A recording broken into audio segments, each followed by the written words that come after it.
मुल्क के 5 सूबों में जो इलेक्शन हुए हैं और जिसके नतायज आज आना शुरू हो गए हैं, बहुत ही मायूस कुन है। ख़ासकर मुस्लिम अक़लियतों के लिए बहुत मायूसी हुई है। सेकुलर पार्टियों ने इत्तेहाद ना करके सेक्युलर वोट बिखर गए हैं और फिर एक मर्तबा बीजेपी की शानदार कामयाबी हुई है। ऐसा लगता है कि इस इलेक्शन में एक तरफ हिंदू वोट पोलराइज हुआ और सेकुलर वोट बिखर गया। और आज भी इस मायूस कुन नताइज के बावजूद सेकुलर पार्टीज़ जो सेकुलरिज़म की बात करते हैं, वो हर पार्टी अना में डूबी हुई है।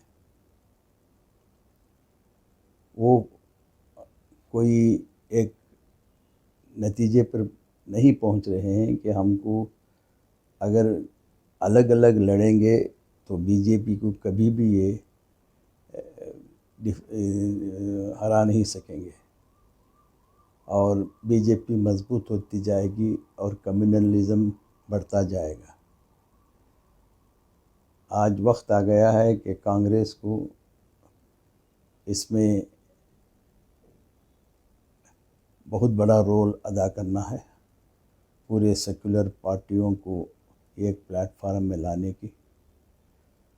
और कांग्रेस अपनी और बड़ी पार्टी है मुल्क की, इसके ऊपर बहुत बड़ी ज़िम्मेदारी है। और यहाँ कांग्रेस मुल्क की सेकुलरिज़म को बचाना है और मुल्क को बचाना है तो कांग्रेस को अपनी अना को ख़त्म करके सबके साथ मिलकर सेकुलर वोटों की जो बिखर गए हैं उसको इकट्ठा करके बीजेपी का मुकाबला करना पड़ेगा।